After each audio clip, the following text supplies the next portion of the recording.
proses hukum pemilu menyampaikan sikap kami sehubungan dengan putusan pengadilan tata usaha negara yang disampaikan pada tanggal 24 Oktober 2024. Nomor perkara kami adalah 133 garis miring G garis miring TF garis miring 2024 PT UN Jakarta. Isi dari amar putusannya secara lengkap kami terima melalui IKOR, menyebutkan bahwa mengadili eksepsi menerima eksepsi tergugat dan terbuat dua intervensi mengenai kewenangan garis miring kompetensi absolut pengadilan, karena eksepsi dari tergugat dan terintervensi diterima sebagai risiko adalah menyatakan gugatan penggugat yaitu kami tidak diterima. Itu singkatnya memang seperti itu. Oleh karena itu menghukum penggugat untuk membayar biaya perkara sejumlah Rp342.000. Arti dari hal ini adalah bentuk penolak itu NO dalam bahasa hukum, niet onval verplan. Ini bunyi bahasa hukumnya sebelah Belanda, artinya tidak diterima, bukan ditolak. Apa bedanya tidak diterima ditolak?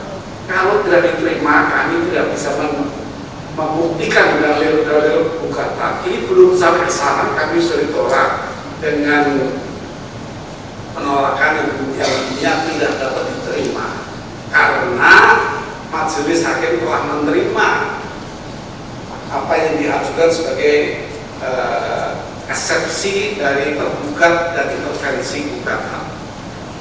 Dari sisi sini saja saya akan mengatakan putusan ini tentu kami tim menghormati.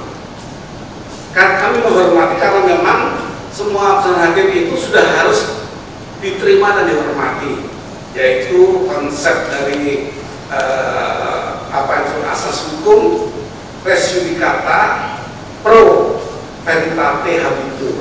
Ini konsep yang universal di semua negara, bahwa putusan hakim harus diterima dan dihormati, dan kami menghormati putusan ini. Tetapi putusan ini dibuat oleh orang yang bernama hakim.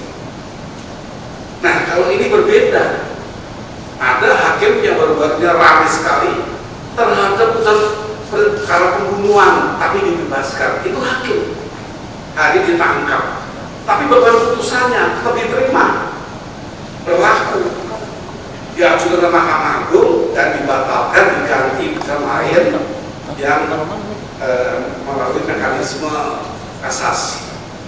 Ini yang saya kemukakan. Lalu apa yang ditemukan dari putusan ini? Saya akan mengawali bahwa putusan ini kan sebelum perkara masuk ke PT UN, kami sudah menjalani satu proses yang bernama dismissal. Apa itu dismissal? Dismissal adalah satu koreksi, satu pemahaman dari PT UN dipimpin oleh ketua PT UN DKI itu sebagai bagian dari menseleksi apakah ini layak, apakah sudah betul tempatnya di sini. Ternyata kami dinyatakan layak untuk diteruskan dan di PT UN ini. Nah, kemudian ada eksepsi, dinyatakan tidak di sini. Jadi misalnya menyangkut kompetensi bukan di sini. Ini yang kejanggalan yang pertama. Nah, ini bukan bagian dari lembaga peradilan, ini oleh hakim-hakimnya yang harus kita persoalkan kenapa hakim ini mengambil langkah ini. Kemudian kami bicara pada apa yang meminta secara khusus. Yang meminta itu agar orang-orang yang dinyatakan layak sebagai orang menjabat jabatan tertentu dalam hal ini wakil presiden itu cacat. Tentu ini putusan MK tidak bisa ditolak langsung.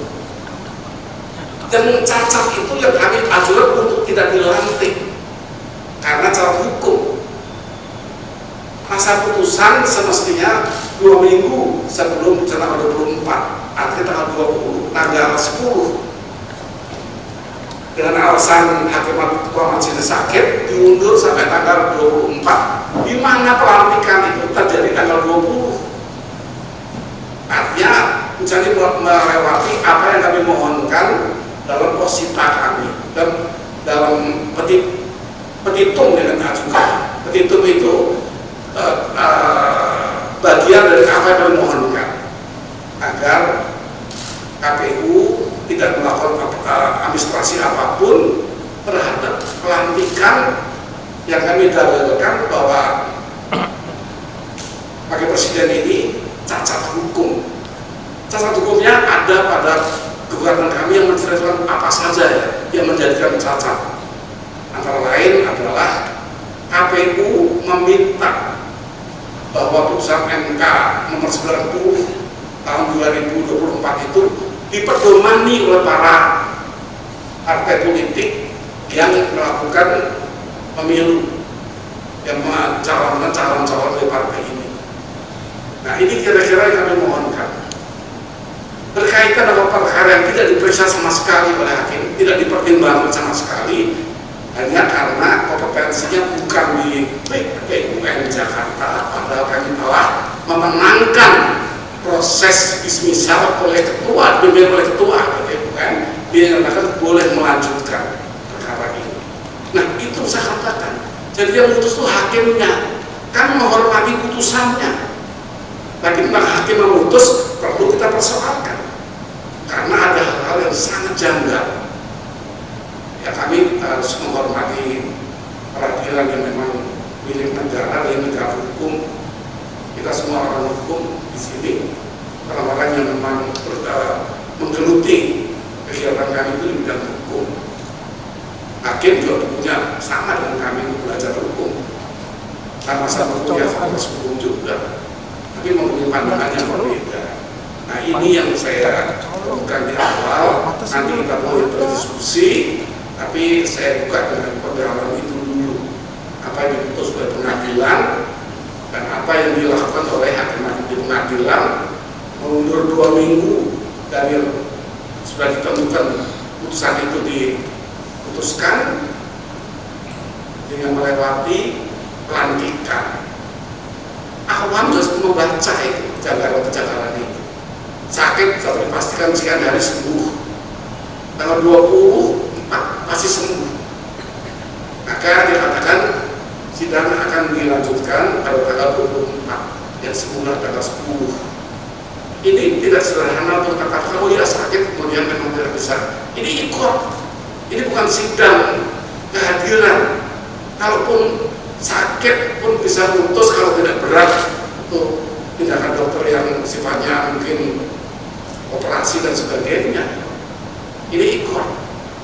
Putusan tanggal 10 bisa disampaikan, karena ini harus sidang di pengadilan, di rumah sakit, dimanapun bisa dan sah.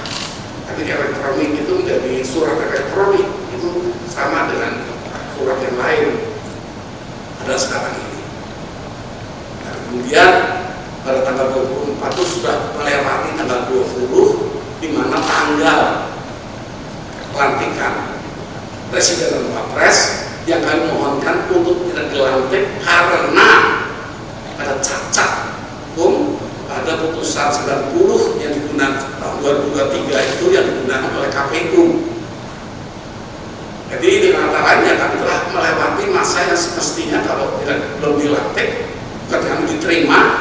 Saya meyakini tidak ada hal yang tidak bisa dipertahankan kalau diperiksa pokok perkara. Dan tidak ada yang kami sudah membuktikan kalau ini diperiksa pokok perkaranya. Dan kami mundur dengan kompetensi absolut, bukan di Pengadilan Jakarta. Demikian sementara kita boleh tanya jawab, tapi akan saya sampaikan semangat kami. Prabowo yes, Gibran no. Terima kasih.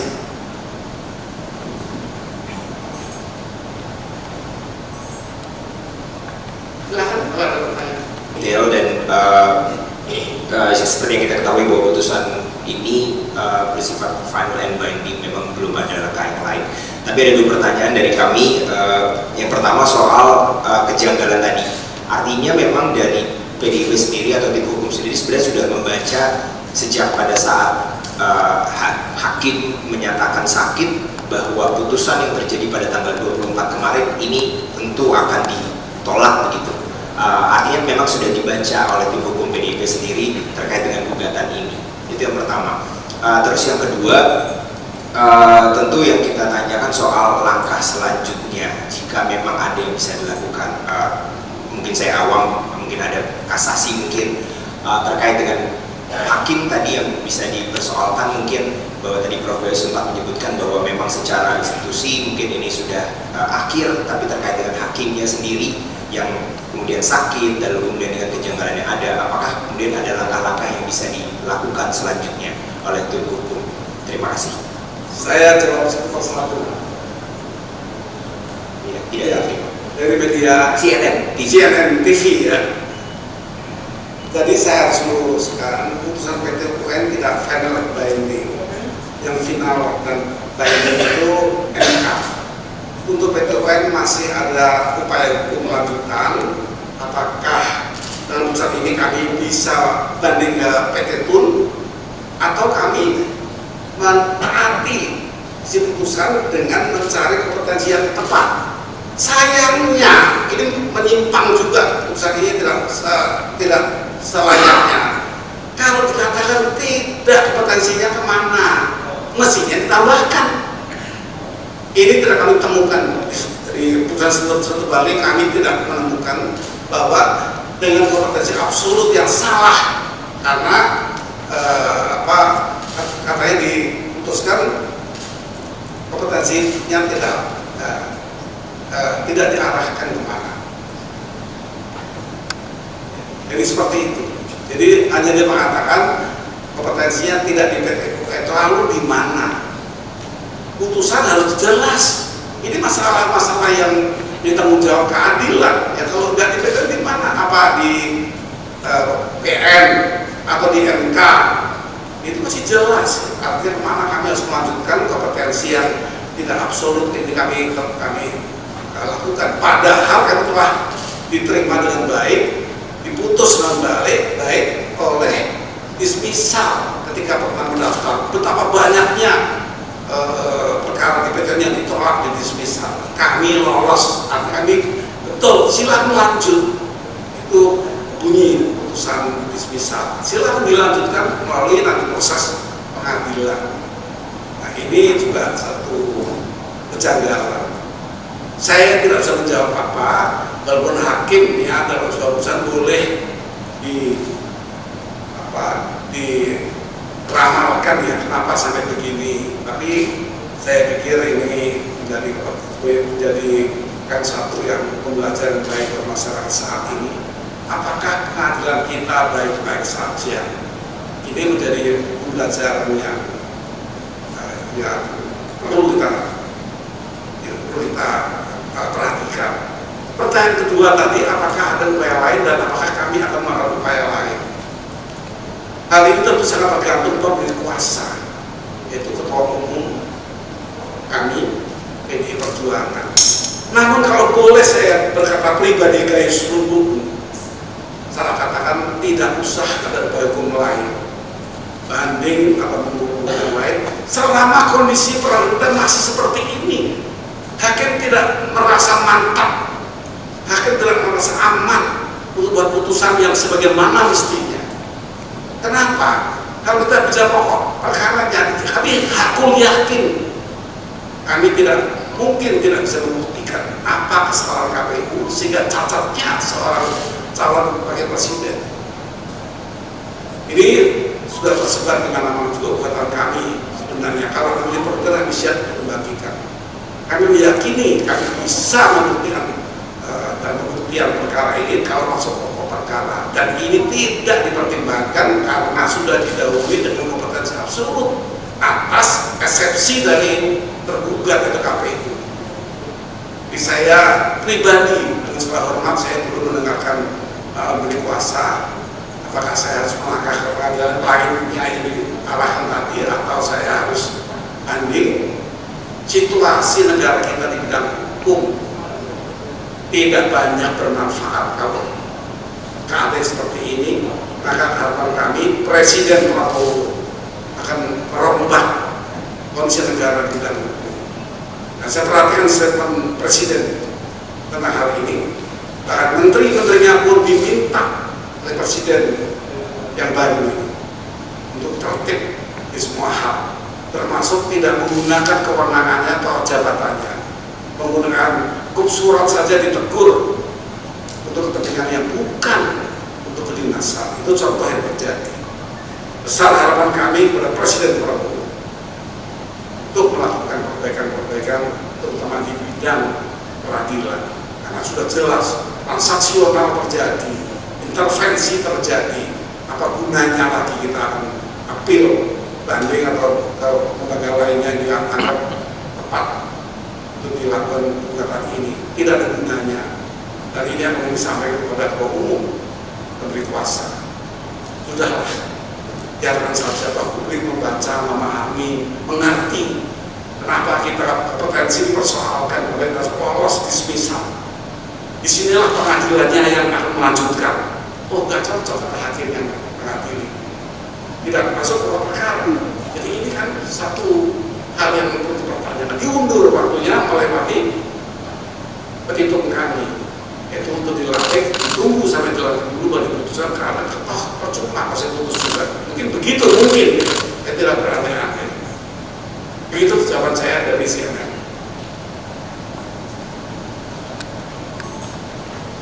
Pak Amir Karyati, Anutatik. Mohon izin untuk menambahkan apa yang sudah disampaikan Prof. Gayus tadi tentang teman-teman tentu masih ingat ada pelantikan, ada seorang akademisi yang bergelar profesor mencuatkan dalam bentuk seperti ancaman bahwa kalau hakim nantinya menggagalkan putusan tentang Gibran sebagai calon wakil presiden bisa ditangkap. Kaitannya dengan keputusan yang mundur tentang kompetensi absolut. Di dalam persidangan ada saksi-saksi ahli, 3 orang, 2 orang dari penggugat, 1 orang dari tergugat intervensi. Yang ketiganya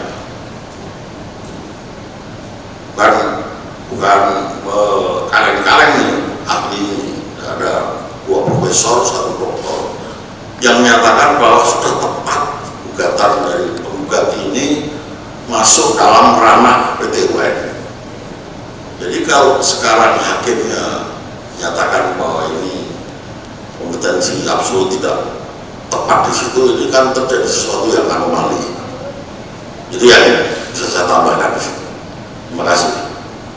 Saya juga akan menambahkan, pemilu itu memang diatur menurut undang-undang ada 3 jalur.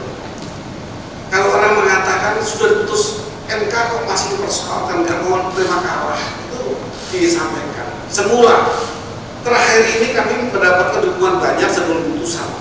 Semula kami dikatakan begitu, karena tidak pahamnya proses sengketa pemilu ini ada 3 jalur tadi. Yang pertama, jalur di MK itu kalau terjadi selisih hasil itu kan di MK, aturannya ada di sini, undang-undang. Jadi undang-undang ini malah undang dasar ini UUD 45 mengatur seperti itu, pasal 24C. Sengketa hasil suara pemilu memang di Mahkamah Konstitusi yang putusannya final and binding. Nah ini yang istilah orang berpikir pemilu cuma satu. Ternyata ada berikutnya yang kedua, yaitu kalau terjadi sengketa tahapan-tahapan pemilu. Pada proses ini diatur di Undang-Undang Nomor 7 Tahun 2017, Undang-Undang tentang pemilu itu, yaitu apabila ada sengketa pada tahapan-tahapan, apa contohnya? Misalnya undang-undang yang mengatur mengenai proses pemilu itu ada masa kampanye, masa tenang dan lain itu dilakukan salah-salah oleh penyelenggara, yaitu KPU. Kalau dan ini harus melalui Bawaslu, yaitu proses administrasi, bahwa benar pelanggaran, baru ke PT UN juga, bukan ke MK, PT UN. Jadi yang Firly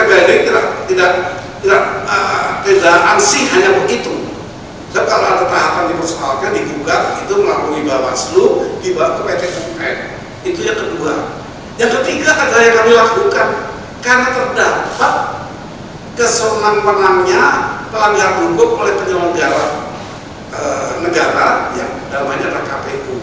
Apa itu? Yaitu KPU serta-merta menggunakan putusan MK yang bermasalah tadi, yang ketua majelisnya pun ditindak, ketua MK pun ditindak. Itu digunakan oleh KPU melalui suratnya ke semua parpol yang serta pemilu dengan isi untuk digunakan untuk pedoman, untuk mempedomani putusan itu putusan 90 itu yang pertama. Yang kedua, tidak membawa ini ke ketentuan undang-undang yang mengatur bahwa semua putusan MK itu tidak serta-merta diberlakukan seperti digunakan oleh KPU itu, harus ke DPR atau Presiden untuk dilakukan ditindaklanjuti kepada masyarakat, ya sebagai bentuk lembaga DPR itu gunanya untuk disampaikan ke masyarakat bahwa ada putusan seperti ini, atau ke Presiden, tapi ini tidak dilakukan. Apa sanksi yang tidak dilakukan? Pasal 10 Undang-Undang Nomor 12 Tahun 2011 menyebutkan bahwa kewajiban ini apabila tidak dilakukan akan terjadi kekosongan hukum. Itu jelas, penjelasan juga seperti itu. Nah, oleh karena arahan ke DPR untuk dengan pendapat umum, untuk dilakukan dengan pendapat umum di DPR, itu bunyinya. Ini tidak ada KPU. Nah, ini poin-poin atau beberapa hal, ya masih banyak lagi yang kami gunakan sebagai pokok perkara pada gugatan kami. Ini sama sekali tidak dipertimbangkan karena hukum acara sudah kompetensi salah. Jadi digunakan ini. Nah, ini tentu kita mengerti yang tidak puas banding seperti itu. Tidak puas semua perkara boleh dilakukan dengan upaya lanjutan. Tetapi bagi kami, saya mohon kalau warnanya sudah seperti ini, buat apa lagi? Kalau peradilannya masih seperti ini, buat apa lagi upaya-upaya lanjutan itu? Nah, inilah yang kami sampaikan, kira-kira melengkapi tadi anggota tim kami untuk pagi yang berlanjut. Kalau suara-suara yang dikeluarkan itu memang sesuai dengan alur pikiran dan harapannya dan kepentingannya. Kalau berani membatalkan putusan atau berani untuk tidak melantik, ditangkap nanti di kursi itu, ya bagi saya cuatan-cuatan itu terserah orang yang suka dengar atau tidak suka dengar. Kenapa tidak dibalik? Kalau dengan fakta-fakta seperti ini ada pada gugatan, lalu hakim tidak melakukan, ditangkap dibalik seperti itu, kan tidak bisa, kan juga bisa. Nah, ini belum putusan, dan proses sidang berani intervensi seperti itu di masyarakat. Ini dapat dikatakan obstruction of justice, menghalang-halangi pengadilan karena belum putus, mengancam hakim, intimidasi hakim, bisa terjadi itu, cuatan itu, menakut-nakuti hakim, ditangkap nanti kalau berani putus untuk tidak dilantiknya cawapres terpilih. Padahal waktu belum terpilih karena partai masih panjang. Jadi cuatan-cuatan juga mengandung arti negara ini tidak sedang baik-baik saja di bidang hukum. Dia berani mengancam hakim, mengintimidasi hakim karena prosesnya sudah berjalan, belum diputuskan, sudah berani orang mengancam. nanti ditangkap hakim-hakimnya kalau berani untuk menolak untuk melantik. Ini terjadi di negara kita hari-hari ini. Harapan saya sebagai pimpinan tim hanya satu, agar Presiden memperhatikan hal ini. Presiden memperhatikan apa yang terjadi di semua pengadilan. Yang paling mengumpulkan ya 3 hakim PN Surabaya itu hari-hari ini. Jadi ini kondisi negara kita dan hukum. Kami tim hukum yang mengupayakan agar pemilu ke depan nanti berjalan lebih baik. Ya. Ketua KPU dipecat tiba-tiba. Nah, ketua KPU yang kami gugat itu dipecat karena pelanggaran etika. Ini apakah tidak diperlukan? Hari ini KPU itu cacat hukum itu. Sekarang ini yang dipecat tidak diganti, jadi hanya 6. Undang-undang penentuan 7. Bagaimana pilkada di daerah dengan pimpinan pusatnya cuma 6 orang, kurang dari norma yang mengatur harus 7. Hari ini 6. Kemana ini yang diselesaikan? Penanggung jawab pemilu ada presiden, itu undang-undang. Pelaksananya baru KPU. Bagaimana presiden yang lalu bukan yang sekarang? Bagaimana sebagai penanggung jawab pemilu yang hari ini cacat hukum juga, hanya 7 komisionernya, tidak dilengkapi yang dipecat itu. Ini salah satu yang mungkin bisa dibuat kondisi hukum kita saat ini. Demikian.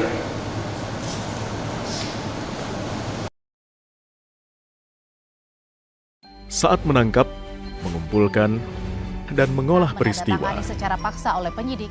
kami kerahkan upaya terbaik. Ketika menyampaikan berita serta informasi, kami tak sekadar menyapa.